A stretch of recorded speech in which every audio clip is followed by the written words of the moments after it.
Hello, BookTube. I'm Shawn of Shawn Breeze Books, and I'm here with a very special presentation. One of the most exciting things you're going to see on my channel all year long, I think. And that is a discussion together with my partner in crime here, Lindy of Lindy's Magpie Reads, who's joining us from Victoria, British Columbia. And we have both read Douglas Bruton's third most recent published work of fiction, Blue Postcards. And we're here to talk. We're very, very lucky to be here to talk with the author, Douglas Bruton, joining us from Scotland. Hello, Douglas. Hello. Thank you for having me on your show. Oh, it's so great to have you back. This work of fiction is about many things, but I would say primarily it's about the color blue. And so this is the bluest shirt that I could pull out of my wardrobe. And Lindy, tell us about your blueness. Well, I took inspiration from one of the characters in this book, Michelle, who has a white dress with little blue flowers. So that's what I'm going with. And then underneath, don't you have a blue I something? have a blue dress underneath. Yeah, and there's A flowers blue. on it as well. And then you're sitting in front of something rather blue as well. Well, that's just happenstance. This painting is there all the time, and this is where I set up for online meetings. My partner, Laurie McFadden, is an artist, and that's one of her works. Well, two of her works you can see behind us. Wow. Fabulous. Fabulous. So we may have to get into a very aesthetic discussion about how much the orange in the one painting brings out the blue in the other. That's one of the many, many fascinating things that I read about and learned from Blue Postcards. This is a book that's not really that easy to spoil, but there are some things we're not probably going to get into because many a reader would consider them to be spoilery. If we change our mind later in the discussion, you, the viewer, will be amply warned that we're about to move into spoiler territory, and then you can make your own choices. But you won't be surprised by a spoiler. I guarantee it. And probably we're not even going to get into any spoilers. So, Douglas, give us the opening premise, or maybe you'd like to start with how you got the idea of it. You have talked about that on my channel before. Tell us about how this came into being and how the novel starts.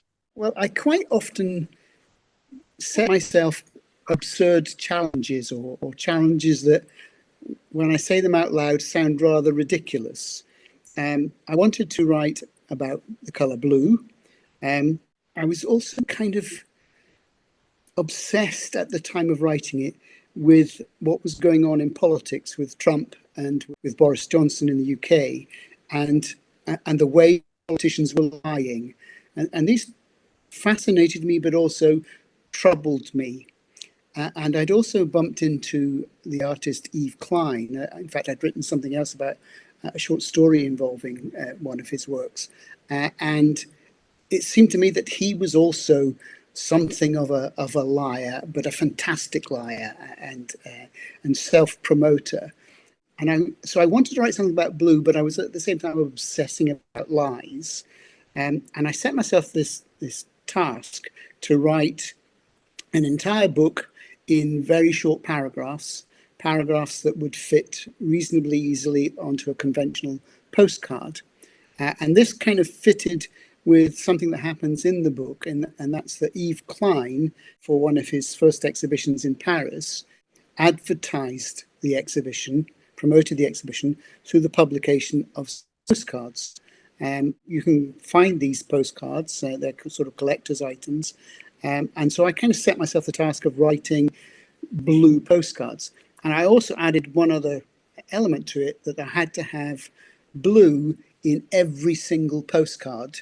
So every single paragraph has something blue in it, a reference to blue in it. And I had to try and do that in a way that it didn't irritate the reader and that sometimes you even notice it.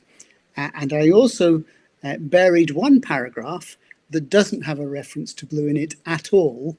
And it's not a significant paragraph necessarily, but it's the idea that the work of art shouldn't be perfect. It should have an imperfection because only God is perfect. That kind of idea. Well, I missed that one. Did you catch that one, Lindy? No, I did notice one where there's a mention that there's no mention of the word blue. Like that sentence is in there. That sentence, yeah, that sentence. Is that what you're referring to, Douglas, or was there one that was That's, completely yep, devoid? That's the one. Well, that was perfect. probably. That was perfect. Absolutely. Douglas, who is Eve Klein? So Yves Klein is an artist from the 50s and early 60s. He was kind of the first performance artist. He was very abstract. He was interested in the color. He was interested in the way colors, when they're in their pigment form and then are translated onto the canvas, how they lose something. And so he worked with a chemist and developed a medium that could, when combined with the pigment and then was applied to the canvas, that none of the color was lost. And he particularly did this with the color blue, a very strong ultramarine blue, and he then patented that color, took a patent out on the color, and it's called IKB, International Klein Blue. But he did a lot more than that as an artist, and he's very interesting. He worked in photography and he worked in sculpture. I think he's a very, very important artist in the development of modern art. Lindy, he was already on your radar in a big way. Tell us about you and Eve Klein. I'm always attracted to books about art and artists, especially when it is somebody that I'm familiar with their work. So this was a particular excitement for me about this novel. I've seen Eve Klein's work in museums and pondered over the whole idea of monochrome canvases where it's all one color. And I've also seen his, what does he call them, anthropologies, something like that, where he had models covered in paint roll on the canvas. And I've seen the result. I've seen videos of that happening. But there are many things about Eve Klein that I didn't know, which I either found in the book or it made me, go onto the internet and find out more about Eve Klein.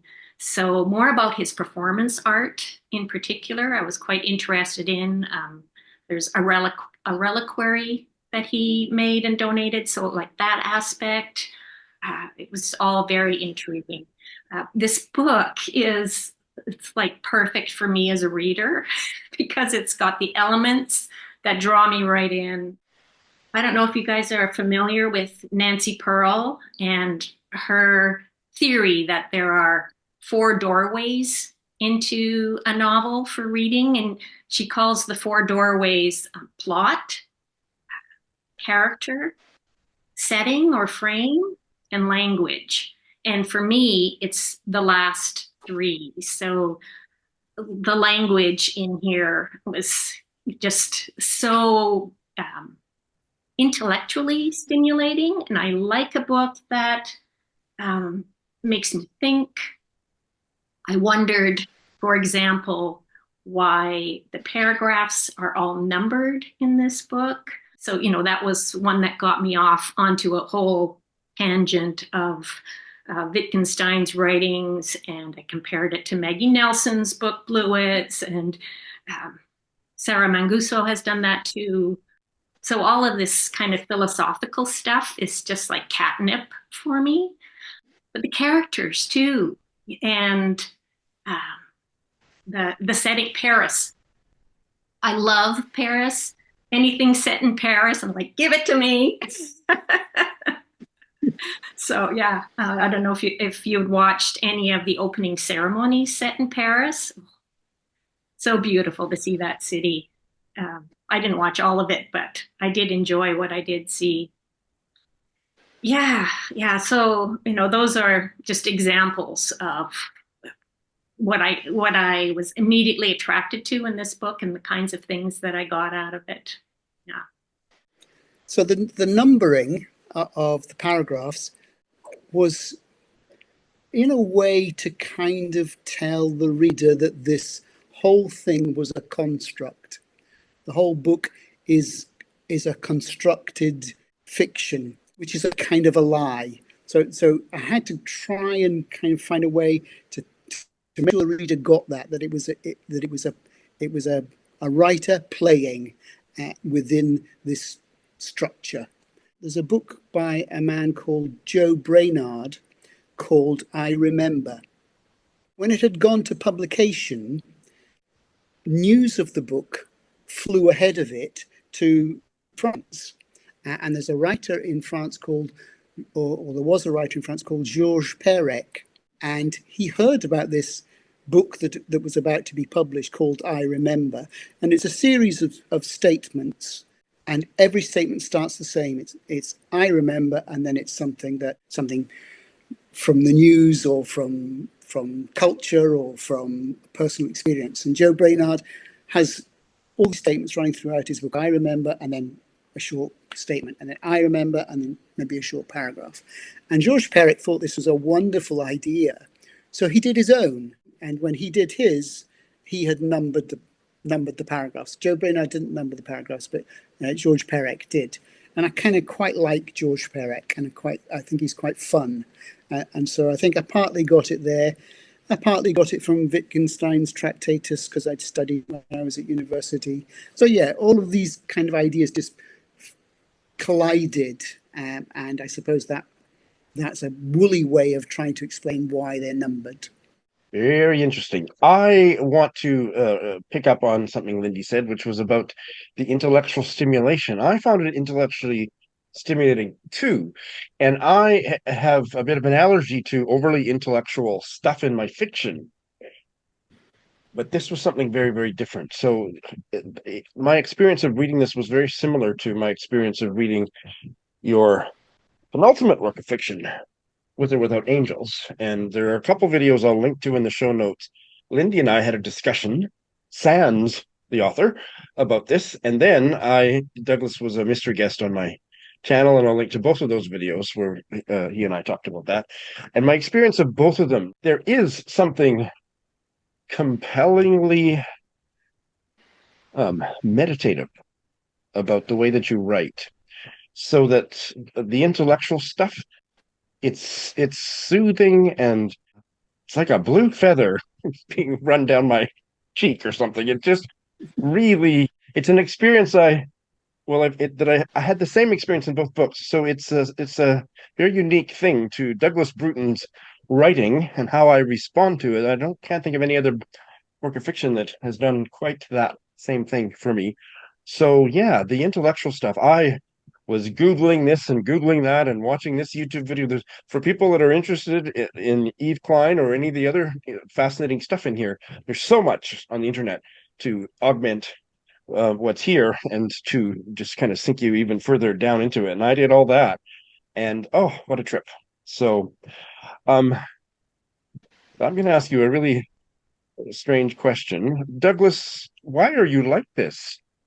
Why do you write like this? How do you do it? I have no idea. When I started this book, the idea was extraordinarily vague. I had no idea where it was going to go. I hadn't even finished my research on Yves Klein, so I didn't even know about how his life ended. I just kind of launched into the writing to find out where I was going, where the stories were going to go. Things quite often happen in writing that you as the writer don't necessarily, you're not necessarily in control of it. It kind of controls the thing that you're doing. And things happen in the way that when an artist is painting and an accidental movement of the brush may turn out to be something fantastic, something that they want to keep, even though it was an accident. And that, I think, happens a lot in writing or in my writing. So there's a character right at the very start of the book. And it's the character who sits on the steps in Montmartre, and he juggles these 3 cups under which there is a ball. And when I started the book and I wrote that, because it's right there in the very first paragraph, I thought I was simply creating a piece of texture, some French or Montmartre texture to the book. I did not realize he was significant. And the way he's significant is that I am that man. I am juggling three stories, and I do not tell you when I've shifted from one story to another. And you, the reader, have to keep your eye on the P. You have to keep your eye on where the story is to realize what I'm writing about. And so it's an instruction as it happens. That first paragraph is an instruction to the reader on how to approach this book. And I did not realize that until after it was written. That is so cool. I love that. Douglas, you've introduced Eve Klein to us. Tell us about the other two characters, or there's at least two other characters. Yeah. So the other main one I think of is Henri. And I decided that Henri was going to be a tailor. And that's all I had at the start. He was just going to be a tailor. And as I do when I'm sometimes writing these things, I went on the internet because I had an idea in my head. Not an inkling that it was true or anything, but I thought maybe there's a street in Paris called the Street of Tailors, and I could have my Henri in that street. And I found out a fascinating piece of information that there had been a Street of Tailors, and that it disappeared during the war, during the Second World War. And so that kind of got in my head, and it began to shape who Henri was. And it transpires that Henri is a surviving Jew, and he's a tailor, the only tailor left in this street that was once called the Rue des Taileurs, the Street of Tailors. And his connection then to Eve Klein is that he ends up being Eve Klein's tailor. I had no idea what his story was. His story just grew. And the third character, I suppose, is the narrator. And I don't think he's me, but I think he's me being playful. And he meets a young woman called Michelle. And Michelle sells him a blue postcard. She actually has on her stall at the bottom of the Eiffel Tower a stall selling CDs and books and postcards. She actually has, without her knowing that she has it, a postcard that was once Eve Klein's, and it was the postcard used, one of the postcards used to promote his exhibition. And the narrator buys this, and it sets off a whole chain of reflections that this narrator has. The narrator, he's an elderly person, definitely. You get to find out when his birthday was, and so you know how old he is. And this woman who sells him the postcard is very young, and he begins to kind of her fondly, shall we say, and begin to imagine what it might be like to be young again and to be loved by someone like Michelle. I really like the way that the two men characters that are in the same timeline, Henri and Eve Klein, are like about the same age, and they have their own life trajectories that we only see kind of glimpse for a short period of time, and they do intersect. But I love that way that it made me think about how our life circumstances, even if we're the same age in the same place, our lives can just go on in such different directions. I thought that was really well done. The narrator too, because I was born in 1960. So we learn early on, the first person narrator is born in 1957. So very close to my own age. And, and so that immediately helped me get into the narrator's voice and point of view. Yeah.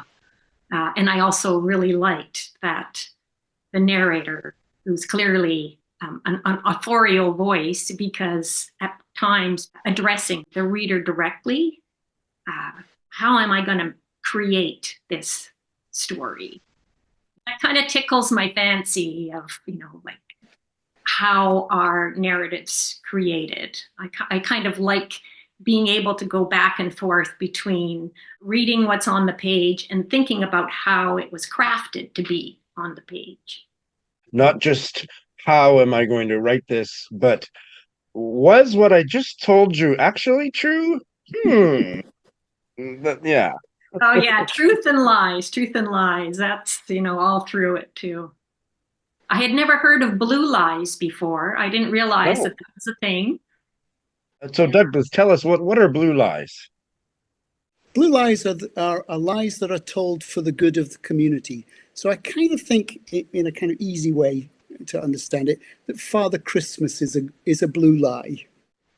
That there's so much good involved in believing in Father Christmas or promoting the idea of Father Christmas. So that might be a blue lie.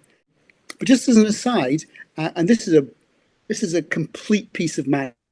That I don't even know if you're going to believe this, but the postcard that the narrator buys has a stamp on it, and the stamp is franked by the French Postal Service, and the date on the stamp is 14th of May 1957. That's how you know the narrator's age, because he tells you that that's his actual birthday. That is my actual birthday, and it is on that postcard. You can go online and you can find that actual postcard, and it shows you both sides, and it's franked 14th of May 1957. And when I read that, you could pick me up off the floor. That was just amazing. And it looks like I'm just being clever and playful, but actually that's a fact. Truth being stranger than fiction. Yeah, I love it. I Absolutely. worked at the post office for 6 years. So the whole idea of Yves Klein making his own stamp and convincing someone at the post office to frank it, that was lovely. Loved it. Yeah. So Douglas, I can't wait another moment. I have to get into this. I got a lot of homoerotic vibes off of Henri and his measuring of is it the inseam? Am I using the right word? The inside Yeah. of the men's legs who came into his shop. Am I just being a typical gay person and making everything gay, then I'm seeing gay where it's not there? Can you talk about that for a moment, please? Sure. Um, so when I was writing it, I didn't know what I was writing. I didn't know why Henri was doing that. And I think I was probably writing to the kind of stereotypical joke that you get about tailors running their hands up their inside legs of gentlemen.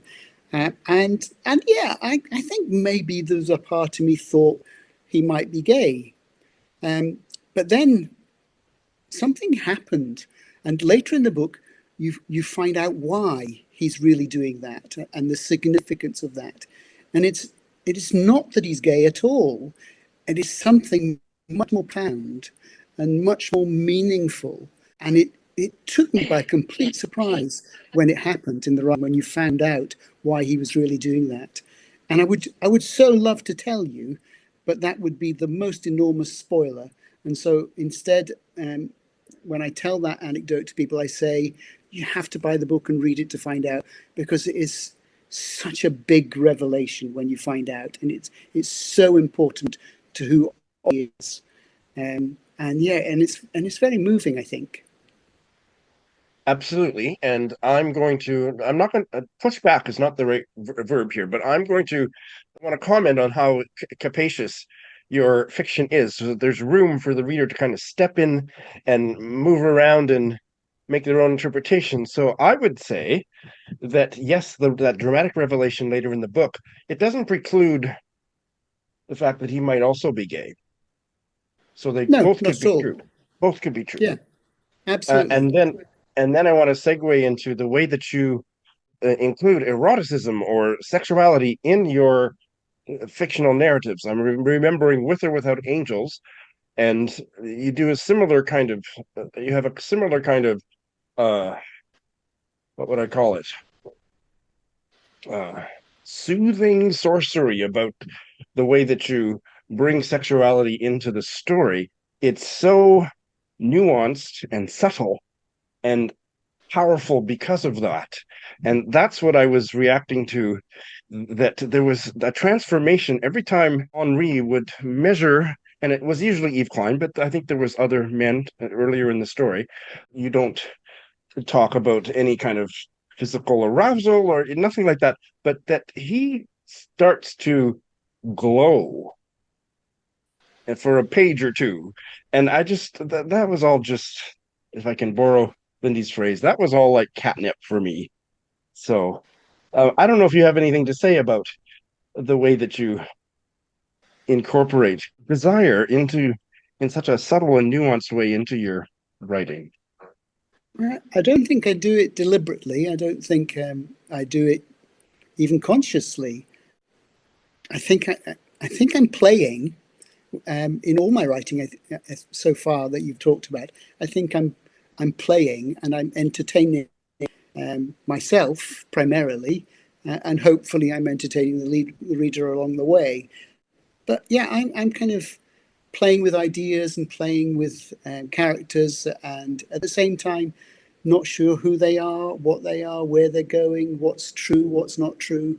I think in these two books, With or Without Angels and Blue Postcards, I think that's really true. That I'm not sure what's true, and that I'm having fun,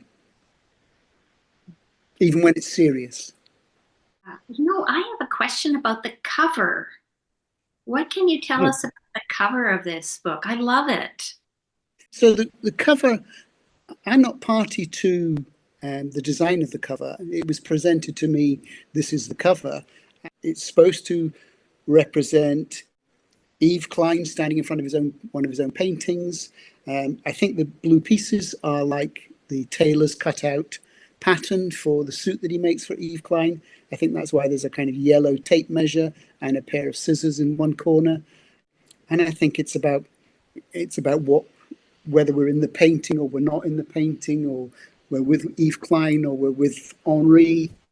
I think it's quite a cute cover. And the other thing that I noticed is that it's bordered in orange, and there's a really compelling section of the story about Yves Klein doing one of his monochrome paintings in orange, and then it gets in a certain later scene, it's juxtaposed against the blue, and it brings the blue out more. And I saw all that in this cover, and I don't usually notice those things. That's Lindy's department. But yeah. Yeah. And at the same time, there's a reference to Michel's eyes, and they are blue, but they've got tiny little flecks of gold or orange or honeycomb in them, and that kind of make the eyes kind of flame a little bit.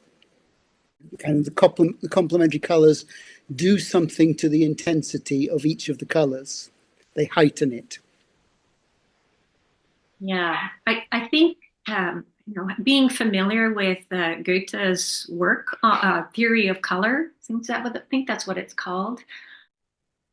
It adds a kind of a depth when I'm reading a book like this. And I'd also read Gaston Blanchard's Theory of Space, and so seeing those things come up in the novel, oh, I love it so much. let's get a little political again just for a moment.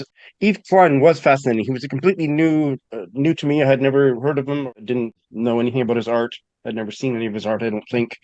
And boy, what a fascinating man and artist he was. And so I'm thinking about your comments about how part of the origin of this novel was the political climate in which you were writing it, which was Brexit and Trump. And by the end of the book, I thought, there was something kind of Trumpian about Yves Klein. Am I off base? I think that's why I was drawn to write about him, or why he came into my writing at that time. I had written something previously, a short story, which actually looked at the photograph that is mentioned in the book about him leaping off a building in a Paris suburb street. And I thought that was so incredibly funny. He leapt off this building, a 2-story building, and he has his arms spread wide. He's dressed in his suit and tie, and it looks like he's flying, except you can see the distance from where he is to the ground. He's going to hurt himself very seriously if he lands on this Paris street. And he promoted this as an actual truth. He printed his own newspaper, and he went around Paris to all these newspaper kiosks and surreptitiously slipped piles of his magazine or his newspaper onto it was a free newspaper, but he slipped it onto these kiosks, and so it was distributed around Paris. And he was saying he had defied gravity and flown. There wasn't any tongue-in-cheek about this. This was, and then you find out that it's a composite photograph, and that in the real photograph, the photograph where he's flying through the air, below there are 10 or 12 strong men holding a canvas parachute for him to land in. And I just thought that was very funny and very audacious and very typical of the kind of lie that Yves Klein would tell.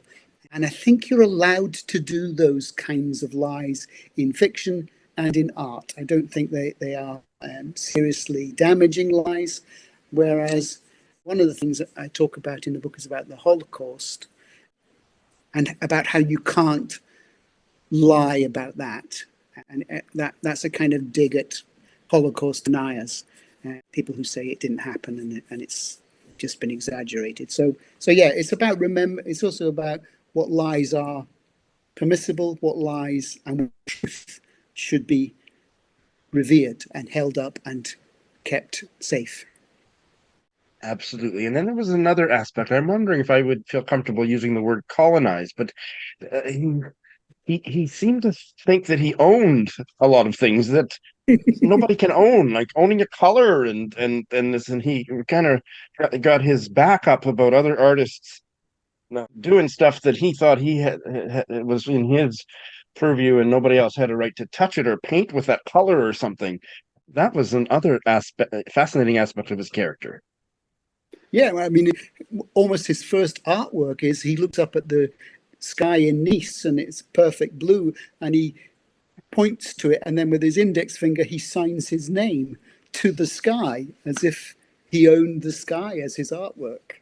Yes, fascinating character, definitely. So that is our discussion and interview about Blue Postcards. Douglas, you have had very recently another novel come out, Hope Never Knew Horizon. So I'd like you to tell us about that. And then you have another one coming out in February. So please tell us about that one as well.